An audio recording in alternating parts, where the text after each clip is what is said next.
নমস্কার বন্ধুরা, আমি জয়দেব ঘোষ আর আমার চ্যানেল সবুজের স্বপ্নে আপনাদের স্বাগত। বন্ধুরা, আজ আমি আপনাদের বলবো যে পদ্মের সার এবছরের কতদিন পর্যন্ত দিতে হবে এবং আসন্ন যে বৃষ্টি আসছে সেই বৃষ্টির জন্য কি কি ধরনের সাবধানতা আমাদের অবলম্বন করতে হবে পদ্মের কুড়িগুলোকে বাঁচানোর জন্য। তো চলুন বন্ধুরা, ভিডিওতে শুরু করা যাক। তো দেখুন বন্ধুরা, এই যে ধরনের গাছগুলো আছে এগুলো সমস্ত ফুল হয়ে গিয়েছে, ডরমেন্সিতে যাচ্ছে গাছটা, এতে আমি আর কোনো সার প্রয়োগ করব না। কিন্তু যারা নতুন গাছ বসেছেন আজ থেকে 1.5 মাস কি 2 মাস আগে, তাদের গাছের দেখুন, এই গাছটা দেখুন যে এখনও গ্রোথের পর্যায়ে আছে আর পরপর দেখুন কুড়ি এসেই চলেছে। তা এই ধরনের গাছগুলোতে আমরা এখনও পর্যন্ত সার দিতে পারি, যেহেতু আমাদের আবহাওয়া এখনও সার দেওয়ার অনুকূল। দেখুন, প্রতি বছর আমাদের মোটামুটি সেপ্টেম্বরের সেকেন্ড উইক থেকে সার দেওয়া বন্ধ করে দিতে হয়, কিন্তু এবছরের ওয়েদার এখনও পর্যন্ত প্রতিদিন রাতের টেম্পারেচার থাকছে 26 থেকে 27 ডিগ্রি সেলসিয়াস। তো এই টেম্পারেচারে গাছের গ্রোথ বেশ ভালোই হচ্ছে এবং দেখুন প্রত্যেকটা আমার গামলায় দেখুন কুড়ি আসছে। এটা জুয়াবা 13, দেখুন জুয়াবা 13 এই একটা কুড়ি এসেছে, এখানে একটা কুড়ি এসেছে দেখতে পাচ্ছেন। এই তার পাশেই আছে দেখুন বুচায় দেখুন এই একটা কুড়ি এসেছে, এই একটা কুড়ি এসেছে। তো প্রত্যেকটা গাছ এখন গ্রোয়িং পর্যায়ে আছে। তো আরও একটু গাছ দেখুন, এখানে আছে অখিলা, তা অখিলায় এই একটা কুড়ি এসেছে, এখানে দেখুন আরও একটা কুড়ি এসেছে। গাছটা দেখুন গ্রোয়িং পর্যায়ে আছে, গাছের ডরমেন্সির কোনো লক্ষণই নেই। তো এই গাছে আমরা এখনও পর্যন্ত সার দিতে পারি, যেহেতু আমাদের আবহাওয়া এবছর এখনও অনুকূল আছে। তো এই অনুকূল আবহাওয়ায় আমরা সার দিতে পারি। প্রতি বছরের মতো এরকম করলে হবে না যে এবার সেপ্টেম্বরের আমাদের সেকেন্ড উইকে সার বন্ধ করে দিতে হবে। অনেকেই বলছে দেখছি কথাটা, কিন্তু আমি কিন্তু আজ থেকে 7 দিন আগেও লাস্ট সার দিয়েছি। তা প্রত্যেকটা গাছ দেখুন দারুণ গ্রোথ হচ্ছে। তো আজকে আমি লাস্ট সার দেবো এবছরের মতো।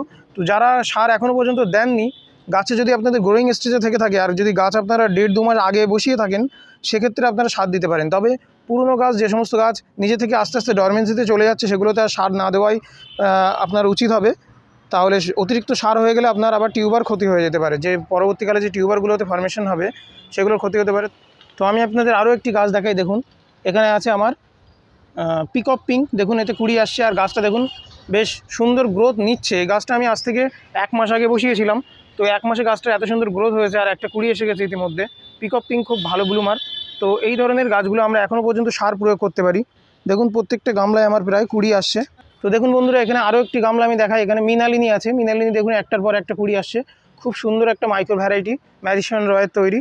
তো এই ধরনের গামলাগুলোতে আমরা এখনও পর্যন্ত সার দিতে পারি, যেহেতু গাছটা এখনও গ্রোয়িং স্টেজে আছে আর ডরমেন্সির কোনো লক্ষণই নেই, অনুকূল আছে পদ্মের গাছ বৃদ্ধির জন্যে। তো এই একটা গাছ দেখুন, এখানে আমি দেখাই আপনাদের, এটা আছে বুদ্ধা সাউন্ড। দেখুন এখানে একটা কুড়ি এসেছে, এই আরও একটা কুড়ি দেখুন এখানে। তো এই ধরনের গাছগুলো গ্রোয়িং স্টেজে যেহেতু আছে, প্রত্যেকটা গাছে আমরা এখন সার দিতে পারি। এবছরের মতো শেষবার আমি সার দিচ্ছি, আর সার দেবো না এবছরে। তো আরও 10-12 দিন বাদে আপনাদের এই গাছগুলো আপডেট দেখাবো। দেখুন এখানে আছে আমার ক্যান আছে, খুব ভালো ব্লুমার। দেখুন একটা, দুটো, তিনটে, এই পরপর দেখুন কুড়ি এসেই চলেছে। তো এই গাছগুলো গ্রোয়িং স্টেজে আছে, আমি আজ থেকে 1.5 মাস মতো আগে এগুলো বসিয়েছিলাম। এই একটা গাছ আছে দেখুন এর পাশে, ক্যামেলিয়া, খুব ভালো ব্লুমার। তো এই ক্যামেলিয়া এতেও আমরা সার দেবো। আর যে গাছগুলো ডরমেন্সিতে যাচ্ছে সেগুলো আর সার দেবো না। তেমন একটি দুটি গাছ আপনাদের দেখাই। তো দেখুন এই ধরনের গাছগুলোতে আমরা সার দেবো না। দেখুন এই একটা গাছ আছে আমার এখানে, এটা আছে অ্যাফেকশন 16। দেখুন এই গাছটা ডরমেন্সিতে চলে যাচ্ছে, এই মুহূর্তে এই গাছে আমরা আর কোনো সার দেবো না। তবে যদি এই গাছটা আমি যদি 2 মাস আগে তুলে আরেকবার রিপোর্ট করে দিতাম, এই গাছগুলো কিন্তু প্রত্যেকটা অন্য গাছ যেগুলো দেখছেন সব কুড়ি আসছে, সব কিন্তু 1.5-2 মাস আগে আমার রিপোর্ট করা। তো এই রিপোর্ট যদি আমরা করে দিতাম, তাহলে সেক্ষেত্রে গাছ গ্রোয়িং স্টেজে থাকলে আমরা অবশ্যই তাতে সার দিতে পারতাম। যেহেতু এখনও আবহাওয়া বেশ গরম পড়ছে, এখনও পর্যন্ত প্রতিদিনই নিয়মিত গরম পড়ছে আর বৃষ্টিও হচ্ছে, আবহাওয়া গাছের পক্ষে এখনও অনুকূল আছে গাছ বৃদ্ধির জন্যে। তো আজকে আমি লাস্ট সার দেবো। তো সার দেবো কি না দেখাই আপনাদের। তো বন্ধুরা, লাস্ট 10 দিন আগে, মানে অর্থাৎ সেপ্টেম্বরের 20-22 তারিখের দিকেও আমি সার দিয়েছিলাম। আজকে অক্টোবরের 2 তারিখ। এই অক্টোবরের 2 তারিখে আমি দেবো এখানে 10 দানা মতো। দেখুন 10 দানা মতো আমি দিচ্ছি, 14-35-14, তার সঙ্গে আমি দেবো সিউইড দিচ্ছি।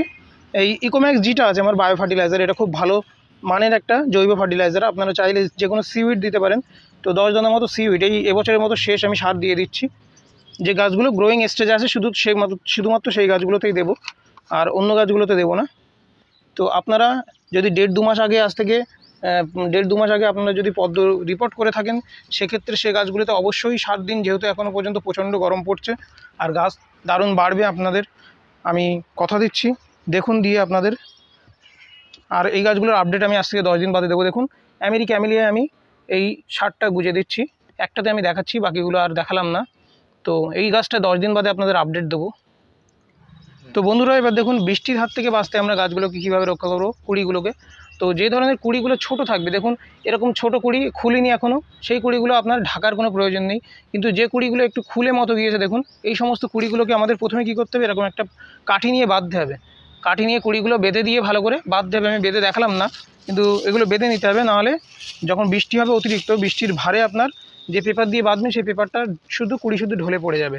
তো এই ধরনের ট্রান্সপারেন্ট যে পেপারগুলো আছে আপনারা চাইলে যে ছোটো এছাড়া ছোটো পেপার যেগুলো হয় সেগুলো দিয়ে জাস্ট এইভাবে উপর দিয়ে ঢাকতে হবে। আর এখানে আলতো করে বাঁধতে হবে আলতো করে, যাতে ওটা উড়ে না যেতে পারে বৃষ্টিতে। তো আলতো করে এরকমভাবে বাঁধবেন, শুধুমাত্র যে কুড়িগুলো একটু বড় হয়ে গিয়েছে আর মুখটা খুলে আসছে, যে কুড়িগুলো দেখুন এই মুখটা খুলে আসছে, এরকম ধরনের কুড়িগুলো আপনারা অবশ্যই বেঁধে দেবেন। এরকম ছোটো কুড়িগুলো হলে আপনার ক্ষতি হওয়ার সম্ভাবনা থাকে না। তবে গতবারে আমার অ্যাসিড বৃষ্টিতে প্রচুর কুড়ি নষ্ট হয়েছে। অ্যাসিড বৃষ্টি হলে সেক্ষেত্রে আপনার ছোটো কুড়িও বেঁধে দেওয়া আপনার শ্রেয় হবে। তো দেখুন বন্ধুরা, এই ধরনের ছোটো কুড়িগুলো আপনাদের বাঁধার কোনো প্রয়োজন না হয় যদি না অ্যাসিড বৃষ্টি হয়। তো অ্যাসিড বৃষ্টি এবছর আগের বার আমার হয়ে প্রচুর কুড়ি ঝলসে গিয়েছিল। তো আমরা চেষ্টা করব সবসময় প্রত্যেকটা কুড়িকে বেঁধে দেওয়ার আলতোভাবে, যেমনভাবে দেখালাম। আর অবশ্যই সাপোর্ট দেবেন, যাতে বড় কুড়ি হলে, মানে ছোটো কুড়িতে আপনার সাপোর্ট দেওয়ার দরকার নেই, কিন্তু বড় কুড়ি হলে অবশ্যই সাপোর্ট দিতে হবে যাতে হেলে না পড়ে যায়। তো বন্ধুরা, এই মুহূর্তে দেখুন সামনে আছে আমার ওয়াটসানা গাছ। এটা 20 দিন মতো আগে বসানো। তো দেখুন গাছের কত সুন্দর গ্রোথ। এগুলোতে আমি সার এখনও পর্যন্ত দিয়ে যাব। আরও একটি গাছ দেখে, এটি কর্ণ, 2022-এর খুব জনপ্রিয় একটি ভ্যারাইটি কর্ণ। তো এতেও দেখুন কুড়ি এসে গিয়েছে। গাছটার বয়স মাত্র 35 থেকে 36 দিন হবে। আর এই ধরনের যে বড় কুড়ি কাবেরি, দেখুন এখানে কাবেরির বড় কুড়ি, এতে আমরা সাপোর্ট দিয়ে পেপার দিয়ে বেঁধে দেবো বৃষ্টির হাত থেকে বাঁচানোর জন্য। তো এই ছিল আজকের ভিডিওটি ভালো লাগলে অবশ্যই চ্যানেলটি সাবস্ক্রাইব করুন। আজকের মতো এ পর্যন্ত, ধন্যবাদ।